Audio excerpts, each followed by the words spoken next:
My concept for the suitcase was to take the idea that your suitcase is your little world that travels with you. I went to my piles of stuff and I took out some objects. Literally, objects, I lay them out and then I made a template.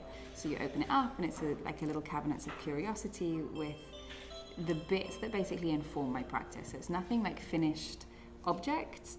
It's more like the messings around that get me to the finished object, which for me is the most important part of the design process. And sort of run with that idea. So I sort of designed the suitcase to be essentially my little traveling world of the studio. And that then becomes something much bigger later. But it only works to me. To other people, I think it probably looks like a box of junk. Yes, it's handmade and they're handmade objects, but I think I always like, and something in the work as well that I always put in my work, that sort of like enjoyable tension between the natural and the man-made.